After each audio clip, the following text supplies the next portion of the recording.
Welcome to Journal Club. My name is Noah Hancock, and I am a first year student here at the Rocky Mountain Center.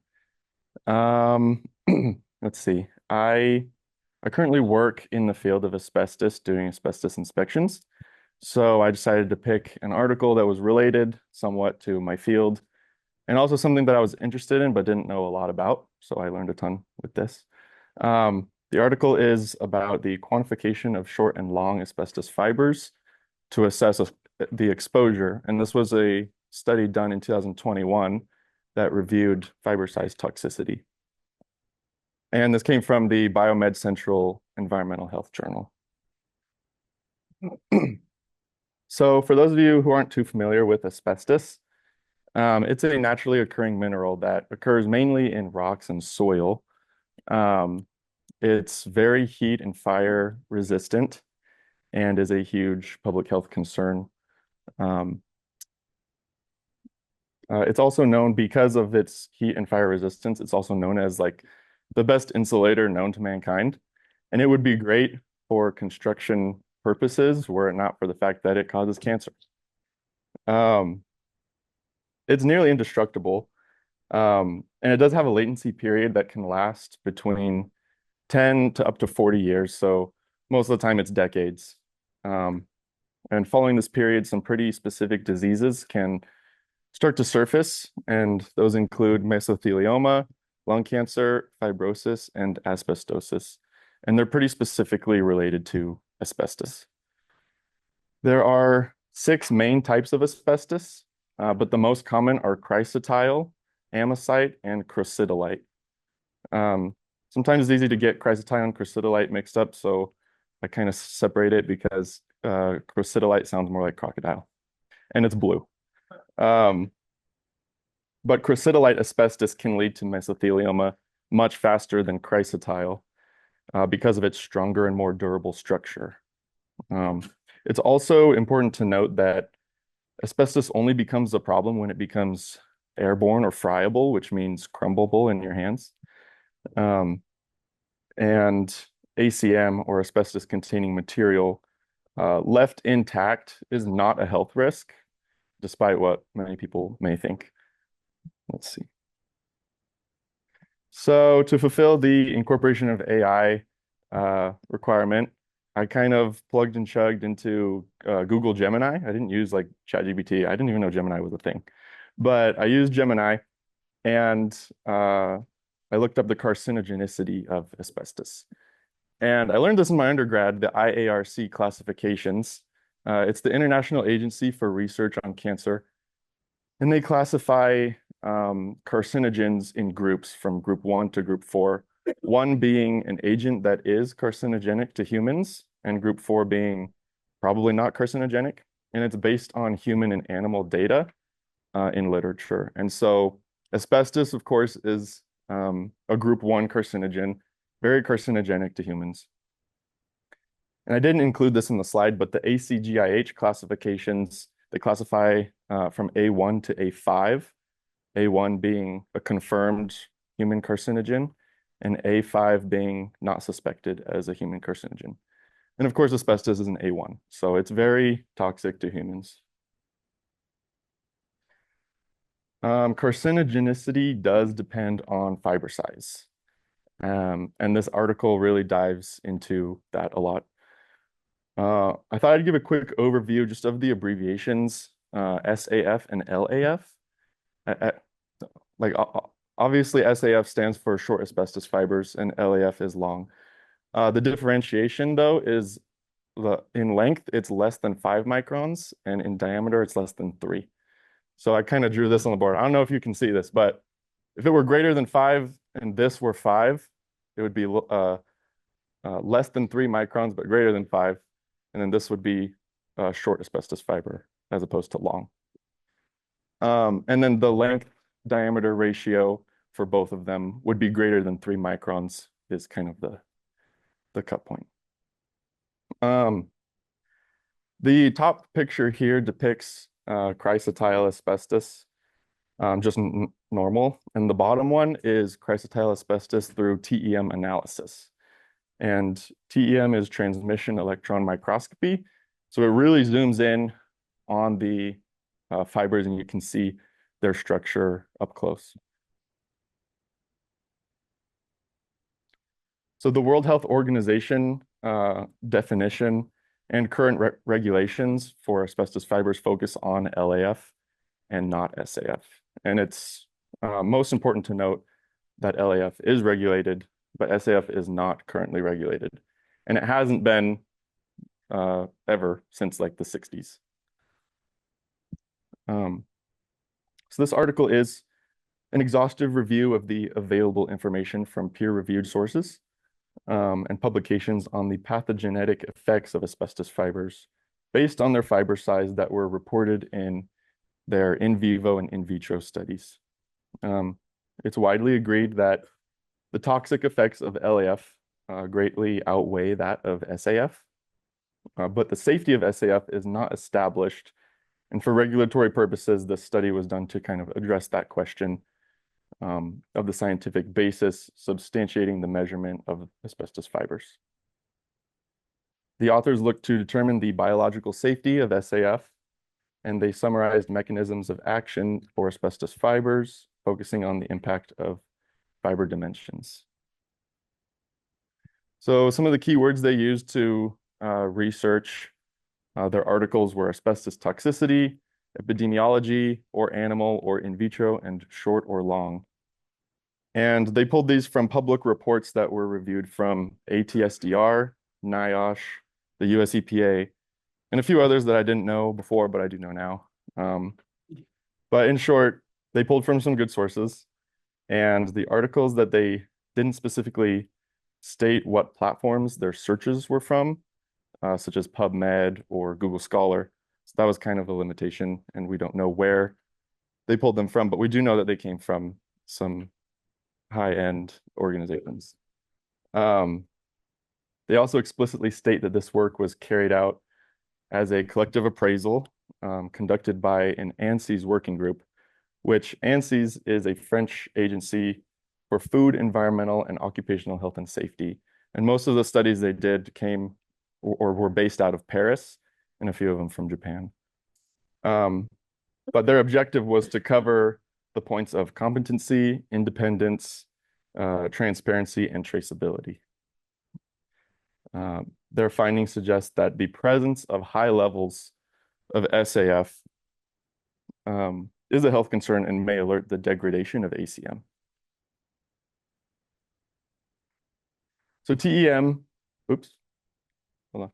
Okay, TEM coupled with chemical analysis is really the only method that enables the precise identification of fiber length, and is definitely the most appropriate to carry out analysis for air samples. In the outdoor environment, the authors analyzed quite a few different studies. They did a few hundred samples in Paris between 1993 and 95. Nearly 200 also in Paris between 90 and 2006. And then they analyzed 100 samples from Japan a little earlier. But this last one that they analyzed represented 7 industrial sectors, which covered production of asphalt, brakes and maintenance, cement, textiles, the mining industry, asbestos removal, and recycling. Let's see. So in the indoor environment, another study analyzed 105 samples across 64 buildings in Paris.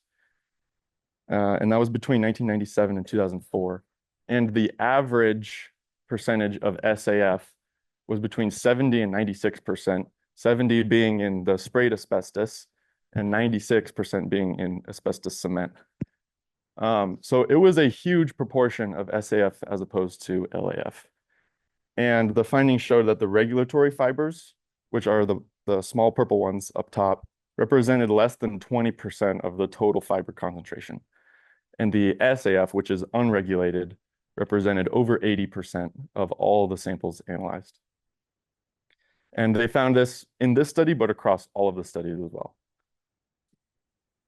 For the in vivo studies, they analyzed the highest concentration of SAF observed tended to be in the industrial sectors of brake repair and mining.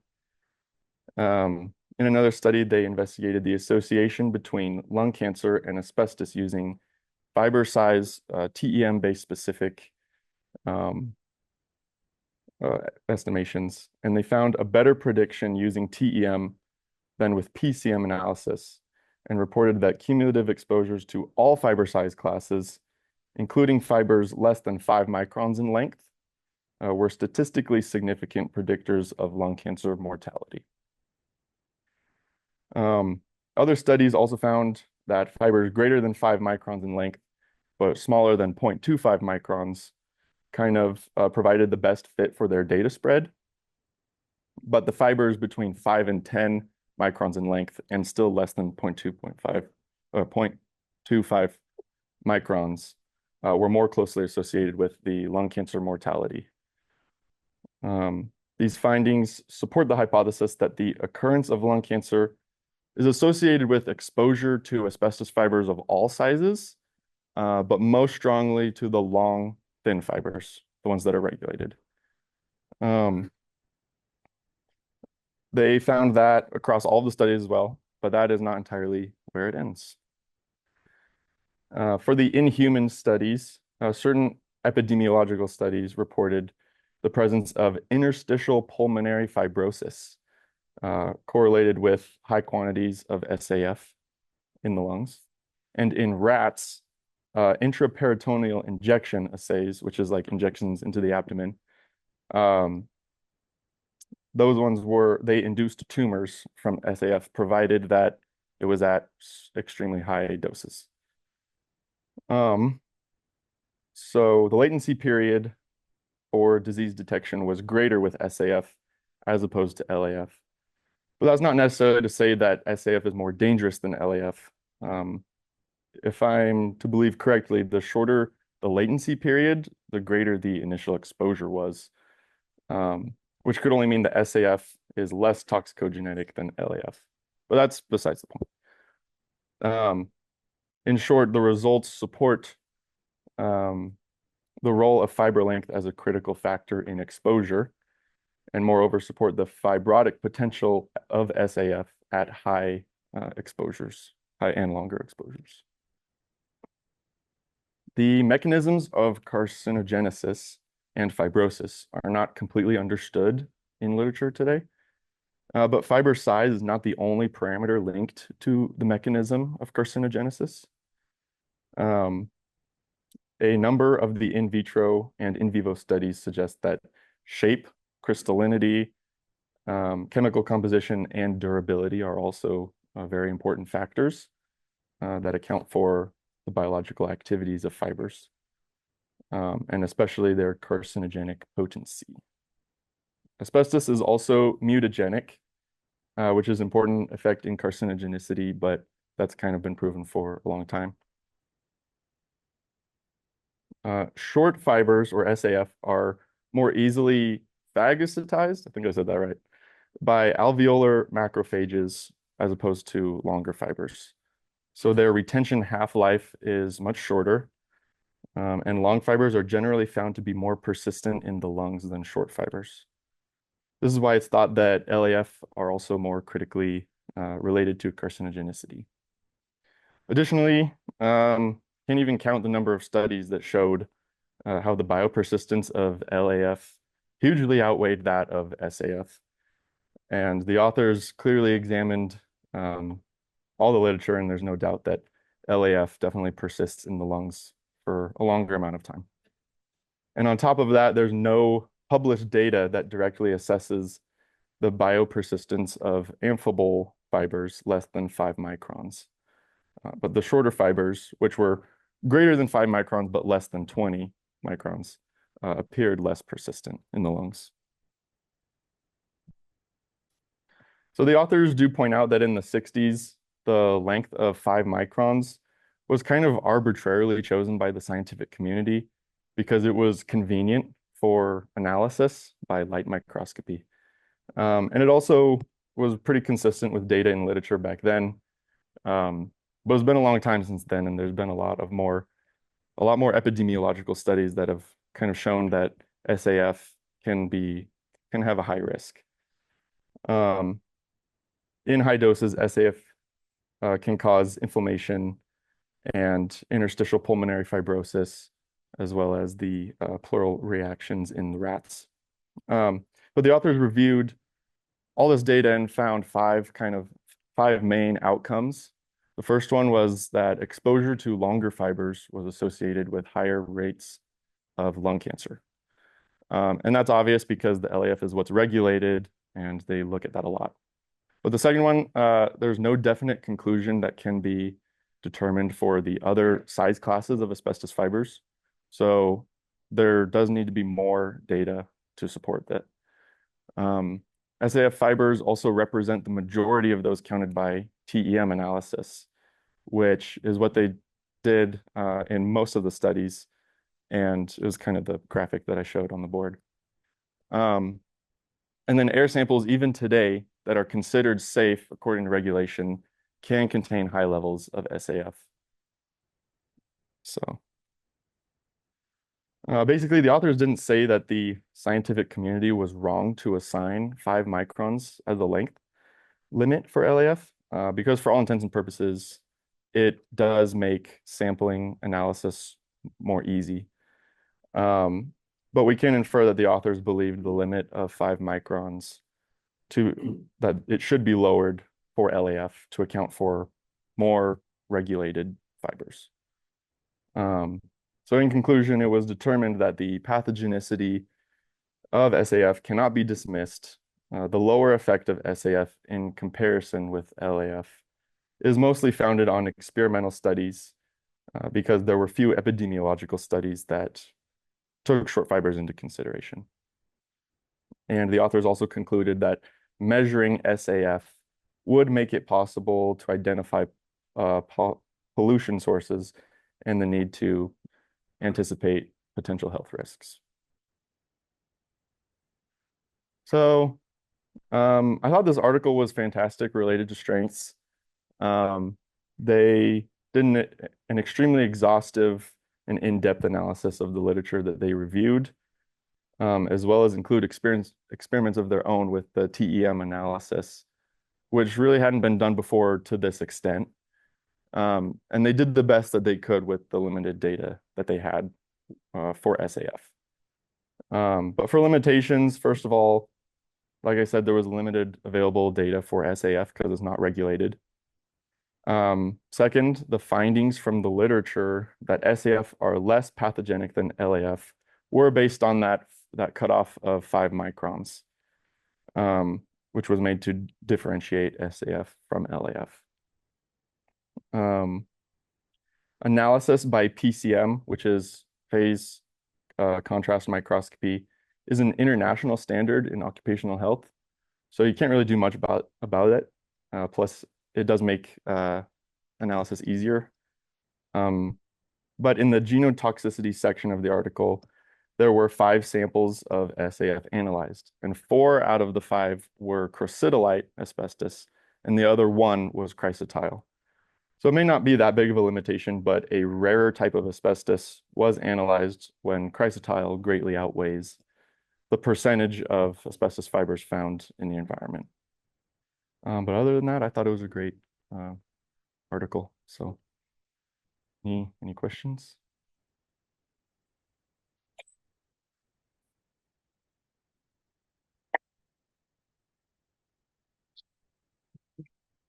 So I have one. Do you think that this gives motivation to conduct more epidemiological studies to see what's going on, or do you think this sort of solves it enough? I think it would be great to do more studies on the potential health effects of short fibers, just because there's not a ton and it's not regulated. Yeah, I mean, I work in asbestos inspections, and I don't even know, like there's not really a like a requirement to wear like PPE when you're around it. And super old buildings could have potential deterioration of ACM, which could make the longer fibers shorter, and we don't really know the health effects of inhaling those. So I would be more curious to know about that for sure. I've got a question online. Mhm. Is labeling review as exhaustive a term that represents a standard that is like a vetted process, or is it an adjective that the author picks? I believe this article was done over the course of a few years, and they did look at a lot of different articles. Their sources had like 150 citations. So I would say I would think exhaustive means that they really did a good in-depth analysis, but I'd have to look into that.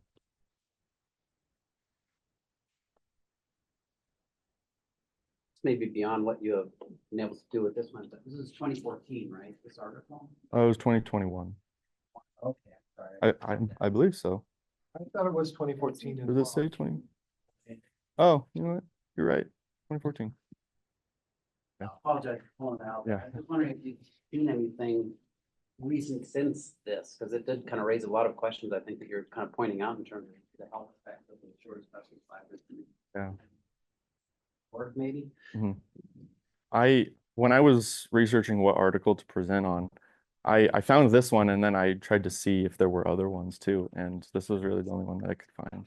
But I didn't, search for days. I just, I'm sure there's more, but I think you point out something really important. I mean, we have this foundational base of 5 microns just out of arbitrary nature of convenience sampling. If maybe it was technologically driven at the time. yeah. Yeah. Key question. Mhm. Can I ask one question sort of for the group? Mhm. It's not really directed at first year students, so we're looking towards people who have already completed the occupational epi class as an example, but what is a potential biggest bias or weakness in this type of?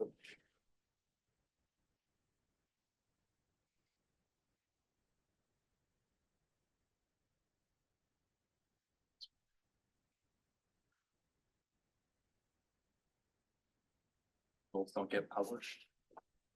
Say that louder, Chapman. Some results don't get published. Why wouldn't they, what? Why wouldn't results get published? Some journals like to see hypotheses accepted, like rejecting the null hypothesis. Yeah. So Right, so journals are more likely to publish, oh, we found a statistically significant result, right? So when you go out and look to see an exhaustive search, and it seems reasonably exhaustive, right? They may have missed some articles and that type of stuff, but there's a bunch in here but they're only looking at things that were published, right? So there could have been multiple studies that were conducted that found no relationship between and lung cancers or other issues, right? And so they didn't get published. So there could be that publication bias out there when you're looking at the articles in particular. Yeah, most of the time when you do a meta-analysis of this type or a review of this type, best practice is to show forth a good faith effort to find things that are not published, to contact researchers and that sort of thing. Maybe contact the ones that publish stuff and say, hey, have you ever not published something? Or have you ever, do you know people who have looked at this and not, and it's hard, and usually you don't find very much. And people who don't find things often don't hold on to their files very long. Right? They're like, oh, this is garbage, and they throw it away, right? Because it didn't get published, right? Because of that bias towards positive results, etc. So it's kind of, you're supposed to put forth a good faith effort on it, but even so, there's that bias still remains because for the most part, it's really, really hard to get access to that data that didn't didn't show any meaningful, didn't show results that were publishable in our current paradigm. So I'm just putting it out there so that people understand that it's best practice to show that you tried, but it's also uncommon to be very successful and when gathering that kind of data. Yeah, they didn't explicitly state that they reached out and tried to find those types of things, but Didn't make a good faith effort in that. Yeah. I would have, as a reviewer, I would have said, hey, how did you look at other possibilities? So unpublished research, that sort of thing. Did you do this? Can you please do this? And then redo your analysis if you do find anything, that sort of thing. So.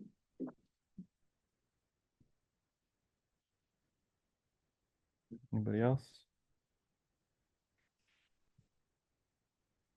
Matt, can I latch on to that a little bit, just since we've got a couple minutes?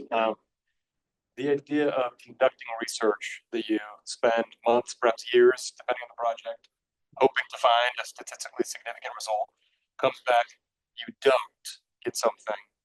Can you just expand on just the value that still is if the researchers perform well, but still is contained in research that doesn't necessarily show a result? Yeah, exactly. I mean, everyone likes to know, ooh, this is a big risk, right? But really, if you find that something, if a study is done well and has sufficient statistical power, and that there actually is no increased risk for, like, hypothetically is thrown out there, these particular short asbestos fibers, that would be really useful to know, especially from a policy abatement side of the fence, right? To say, okay, look, this is not something that we need to make laws about wearing PPE because there really isn't a risk. But those types of things just are difficult to get published because they're somewhat prone to, okay, there wasn't enough precision in your measurement or other types of data errors or not enough statistical power. So you weren't able to show a relationship that may have really been there. Plus just the concept of saying, you know, the alternative hypothesis sort of aspect of it, right? So the way that we've set up science is to be able to, you know, reject that hypothesis and say there is a relationship here, or it's a statistical difference. Whereas when you find there is no relationship or no statistical difference between exposure, very few people actually you can test for equality, right? When you say, you know, this is actually true, those is difficult to publish as well. So there's multiple challenges there to getting them to the hands of people that can actually. Practical thing related to that, that doesn't answer the issue of it not being published, because it would be nice if we got two things. One thing that started to crop up in occupational psychology. And I think that's happening in criminology as well. It's a way to combat this whole argument issue, which is the class earlier, but basically hypothesizing after the results are known. Like you test you correlate everything. Oh, that works. Right now, right? So to combat that issue, it's like, you know, to some degree they've started doing the register reports where you register your method and your data collection. You say, okay, here's what we believe is going to happen. Here's what our data collection is or will be, that sort of thing. And then the journal says, okay, whatever the results doesn't matter. We're going to publish this, right?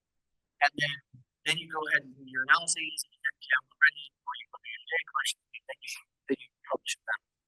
So that's very disruptive, right? It's not costly as much as I think people would, you know, like it to. That's one thing. That's one way to think about it. The second thing that I think from a practical perspective of research for patents, because they haven't published their jobs in many cases, is I all the design and experiment, all the design study, they have a few more things possible for the test that you find something possible. So when you find you get something, you'll have this three names, and you'll do those things, and you report on those things for the funding, whatever you need to do.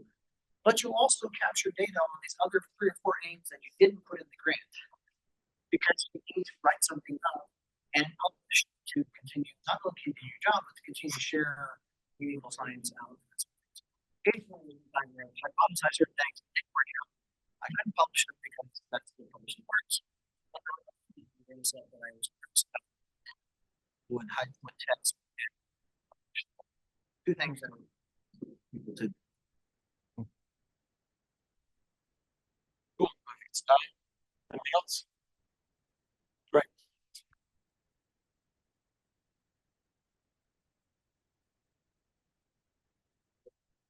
Thanks. Yes.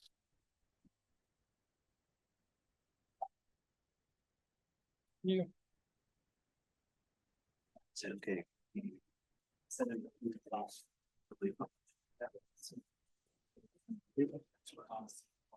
Oh. That's what, but. Yeah, yep. So that means.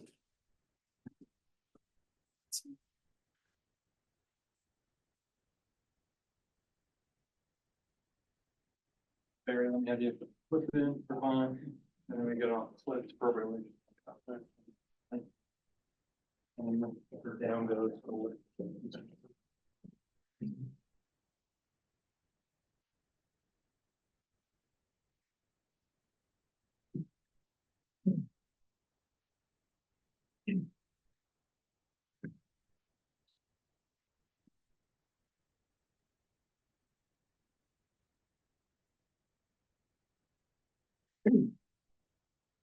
Hello, we good? Can you hear me? All right, cool. So I did occupational exposure to wood dust and the burden of nasopharynx and sinonasal cancer in Canada. Just by sheer chance, is there anyone in here from Canada? There we go. For anyone that has not been to Canada, I highly recommend their candy bars, delicious candy bars, especially at the cruise ship port in Victoria. Long lines though, but whatever. A bit of background. Oh, I guess a bit of background why I decided to do this. There's a lot of like woodworking in my family. I come from one of the oldest like lumberjack families in the state, so wood dust and woodworking and stuff has always been kind of part of me. I worked for my grandpa's lumber mill for most of my youth, but don't tell OSHA that because they don't know. But they can't get us because there's less than 10 workers. So go ahead and tell them. So here's a glossary of some of the things, some of the terms I'll be using. Sinonasal cancers, nasopharyngeal cancers, the CAD. I spent way too long trying to figure out what the heck a CAD was. Reading through this article, I was like, what is a CAD? This has nothing to do with engineering. Why is there CAD? Canadian dollars. Should have guessed. IARC for cancer, and then quality adjusted life years. And as we see here, kind of this is just a nice image of the places that the wood dust can affect and cause cancer, except for the bear skin. I as far as I know, there's been no data on exposure to skin cancer from wood dust, but it's all about the breathing tubes. Scientific term, breathing tubes. That was a lame joke. I'm sorry. So background here. Workers around the world, not just Canada, of course, are exposed to wood dust very routinely. Carpenters, lumbermen, framers, construction workers, cabinet makers, everything. And nasopharynx cancer and sinonasal cancer are connected to wood dust exposure. But before this, there was very little like collated information regarding the burden of those cancers in Canada. Some similar-ish studies have been done in other places, but not in Canada. So wood dust is an IR group 1 carcinogen, meaning that it is highly suspected, if not confirmed. And the incidence in cancer is higher in men than in women, but that's simply very much most likely because there's a lot less women in the related workforces in construction, framing, roofing, lumbering, and such. And there are some other diseases that are associated with that, such as asthma, bronchitis, chronic lung impairment, allergies, other such things as those. And those are some common industries: forestry, construction, carpentry, cabinet making. Um, so the objective of this study was to estimate the incidence and economic burden of newly diagnosed cases of nasopharyngeal cancers and sinonasal cancers in 2011 in Canada that are attributable to wood dust exposure. Uh, this was kind of a meta review, you could call it, because they didn't really gather much data on their own. They just collated and took a lot of different. That's fun. Excuse that. Got a little too excited about wood dust. So and secondary data were combined from all of these physicians, things, CareX Canada. They got a ton of data from CareX Canada. I wish I kind of would have figured out what CareX Canada was. I forgot. I might have to ask you if you know what CareX. He doesn't know what CareX Canada is either. Great, good to know. And then, like I said, more from CareX Canada, and the incidence was attained using the attributable fraction approach. And then their population modeling was done over a pretty good period, almost 40 years. I thought that was impressive that they were able to gather and collate that much data from exposed workers, almost 40 years. Can I tell you what Canada is? I would love to hear that, Dr. Thies. Short for carcinogen exposure. Oh, Provide the body of knowledge about Canadians' exposures to known and suspected carcinogens where people live and work in order to support organizations with prioritizing exposures and in developing targeted exposure reduction policies and programs. thank you, Dr. Thies. That was awesome. Carcinogens in Canada. That's the title of my next band. Never been to Canada. Been to Canada once. So the costs, like the burden costs, were divided into three sections: direct cost, indirect cost, and intangible cost. Direct costs were such things as like directly healthcare, like radiation, chemo. Indirect costs were like the economic burden, like and then missed labor, I think missed labor was like intangible costs and other such things as that, or problems from the kids of the exposed people. The cancer costs were also placed into three categories: pre-diagnosis, treatment, and follow-up. So they're really the focus of the study was the economic burden more than anything. And then the big variety of outlier scenarios that were investigated to provide sensitivity, adjust for confounders, and normalize the data so it was actually readable and understandable instead of 13,000 pages of Excel. On to the results, and this is my disclaimer: the tables are huge, as you can probably see if you look in the printout. So I tried to, and this is actually where I used Chat GTP. Instead of looking at all the data, I was like, hey, Chat GTP, you want to like do this for me? So I have to, and Chat GTP was like, sure thing, bud. Surprisingly, there was 40% of women in the study, which, I mean, I wasn't a researcher, but it does feel a little disproportionate. But it's 2024. You never know. Maybe this was published in 2011. Never mind. So there was 235 new nasopharyngeal cases and 245 sinonasal cases, and 11 cases were definitively linked to wood dust exposure. There was a higher incidence of those cancers observed in men than in women, and the highest regional incidences were observed in British Columbia, Ontario, and Quebec, and the lowest incidence in Prince Edward Island with less than one case. That may be due to the fact that I think those are the most populated provinces in Canada. Is that true, sir?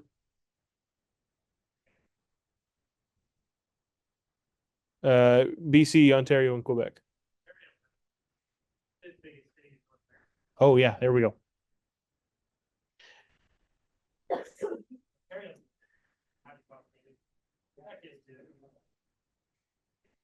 Awesome. Toronto, I don't know.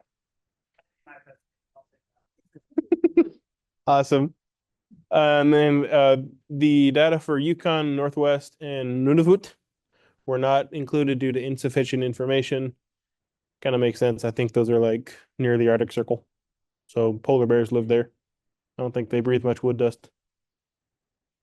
Table 2 results, their exposure levels were categorized, and there was 28% of the population in low, medium was 43, high was 29. The highest industrial sector exposure was in manufacturing, construction, and forestry, and the highest incidences of the nasopharyngeal cancer and the sinonasal cancers were in these same sectors. The highest exposure were in the construction trades, the machine operators, and the processing manufacturing utilities. I found that to be quite surprising. because I'd figure like forestry and logging since you're sawing through logs all day. But yeah. And then the incidence variability was likely due to factors such as labor force size and exposure level, ventilation, and such things. The cost breakdown for nasal, well, here we see the cost breakdowns for both types of cancer here. Pretty widespread. The indirect costs were consistently higher than the direct cost and the intangible costs. And I'm pretty sure the indirect costs were the things like medical bills. Oh no, sorry, that would have been direct. Yeah. Um, and productivity losses were also quite large. Missed days of work from treatment or from feeling ill. Very interesting spread. The economic burden range between the beginning and the end was very wide. I mean, it had to go from 4.2 million to 15.45 and then 3.8 to 20. Very, very large spread of the burden before and after their time. And the key factors were the incidence rates, the monetary value of quality adjusted life years, out-of-pocket costs, healthcare costs, and the reason for that wide range was variability in the reported attributable fractions. Sorry.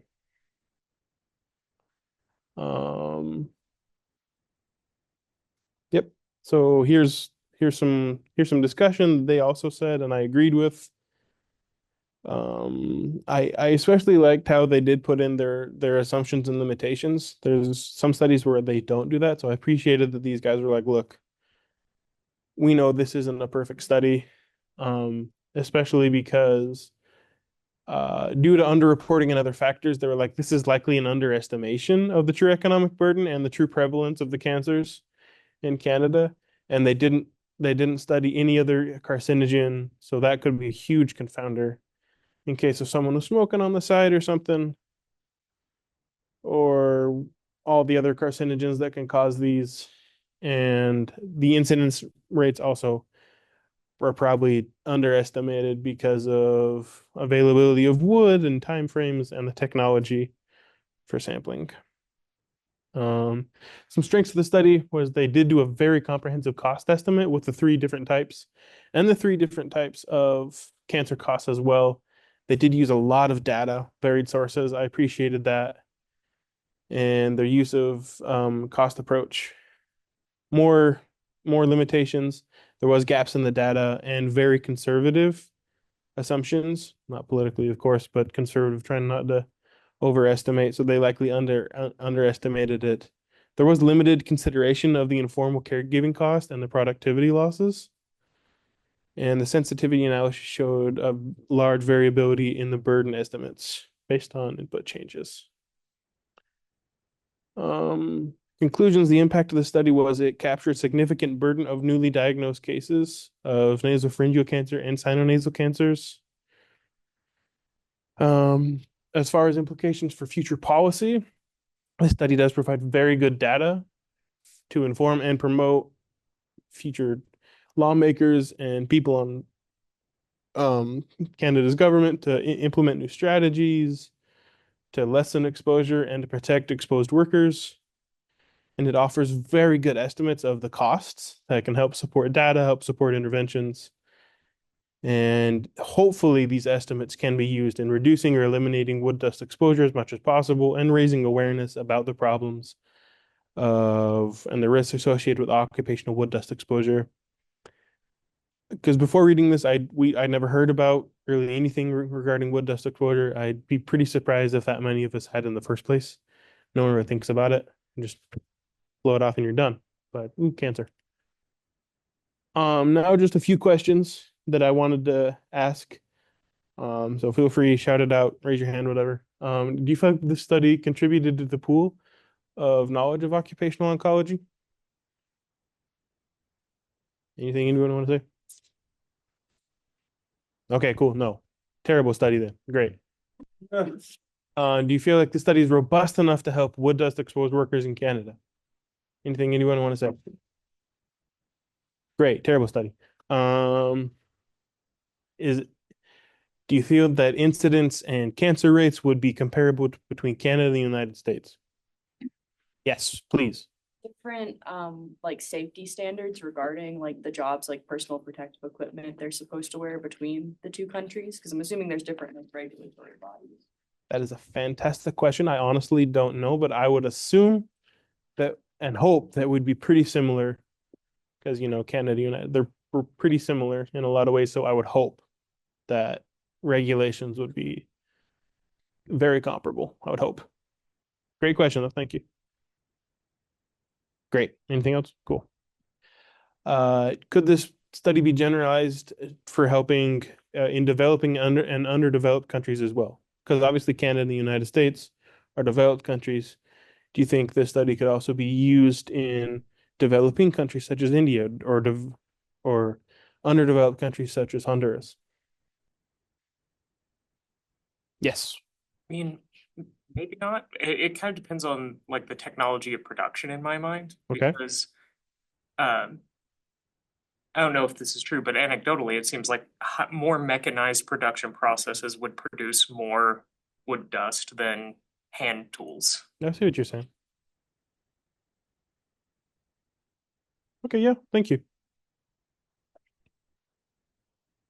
Great. Okay. Now let's get to everyone's favorite part. What you all want to ask and say, because I know someone wants to tear this study apart. Looking at you, Dr. Allen. What we get back to your last slide, what do you think about those things? You asked some good questions. What are your opinions? I think it really, I think it did contribute to the knowledge pool of occupational oncology pretty well.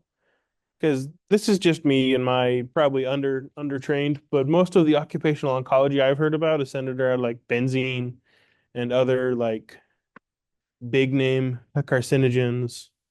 So I feel like it was really nice to kind of like learn about a lesser known one that probably we've all experienced, pretty common throughout life, but no one thinks that it causes cancer, like that wood dust. And I do think it's robust enough to help start the ball on helping get workers in Canada better protected as well. And like I said, I'm pretty sure the incidence it would be very similar between Canada and the United States, similar population, similar climate, pretty cool. And I do see his point about there being a difference between developing and underdeveloped, so maybe not quite the same, but I do think that it does do a good job at shedding light on the fact that wood dust can be carcinogenic when a lot of people don't think it would be. So maybe not generalized exactly, but just starting the ball at getting things going. I think the study did a very good job at that.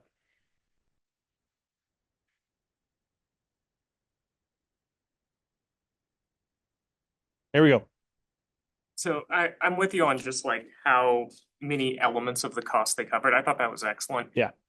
You so rarely see the cost of lost unpaid household labor in there, and I was really surprised to Yeah. get that in there. Big same. One thing and admittedly I read this kind of hastily, so I might have just missed it, but I didn't notice them doing any discounting, which may not ring a bell in this room. But in cost estimation studies, it's really common to discount flows of earnings that are further into the future. A dollar today is worth more to you than a dollar tomorrow. And Yeah. usually they just use like a baseline interest rate for that. But I didn't notice that anywhere in here. And I thought that I didn't know if that was a disciplinary difference, if that's generally not done in cost estimation studies in this literature. Kind of curious. Yeah, I hadn't thought about that. I've seen it done in other studies. I was also a little surprised.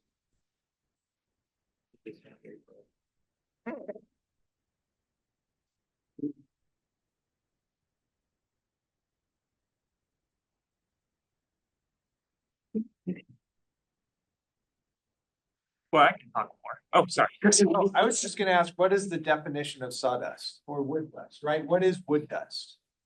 Is there, because you said, I'm surprised, you were surprised that the forestry service does not have Yeah. higher wood dust exposures because they're out there cutting down trees, right? But Yeah.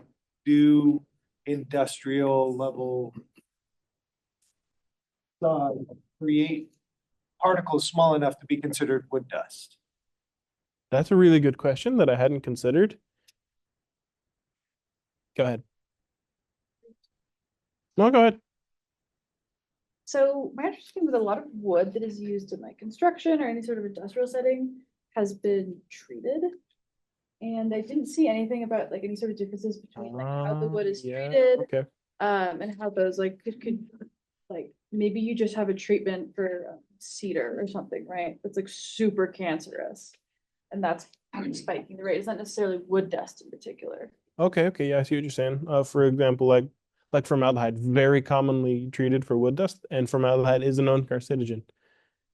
Thank you. I hadn't considered that. Or even speciation too, Mm. right? Like a pine is different than cedar, which is different than Right. birch. Yeah. Which maybe might explain why, guys in the Forest Service don't get cancer because those are untreated trees.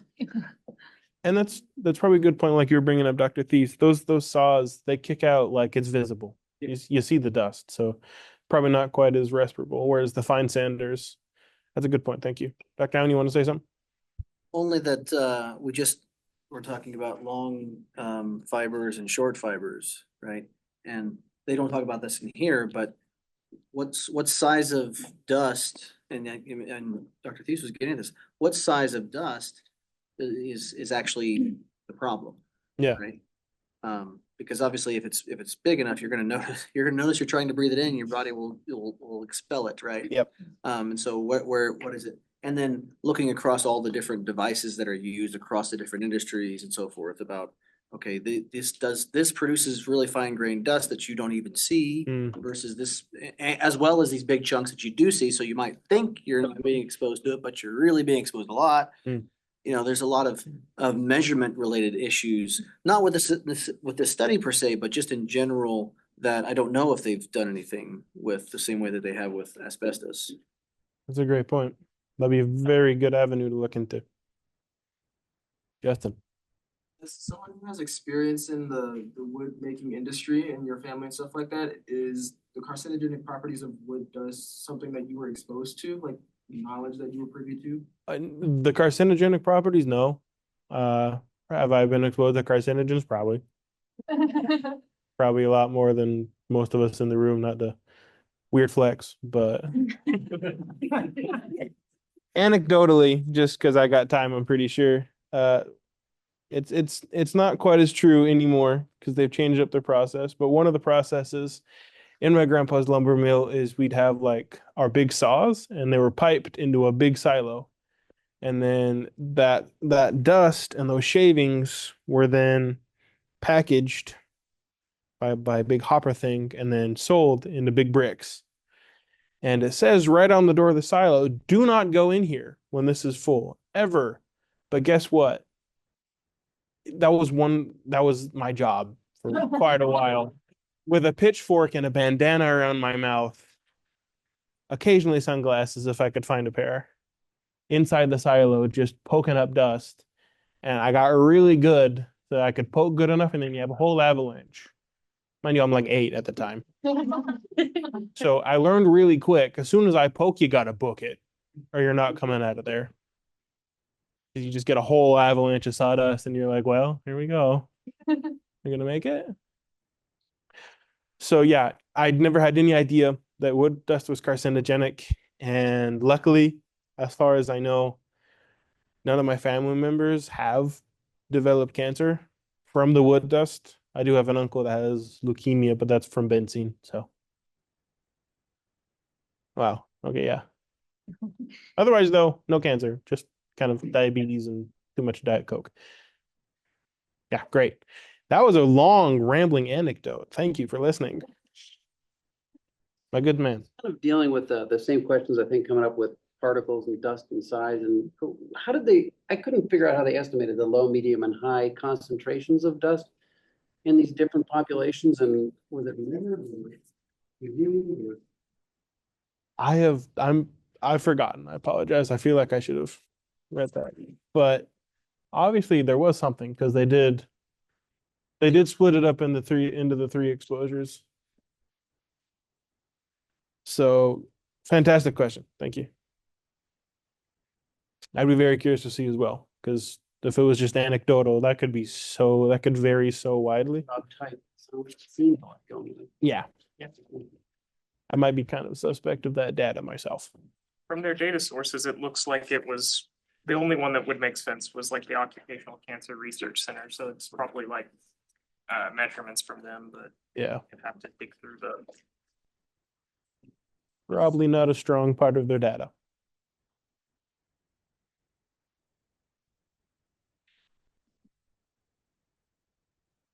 Well, anything else?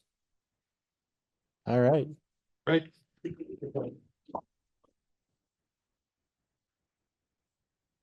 Over next Thursday, Thursday at noon, not Friday. See you then.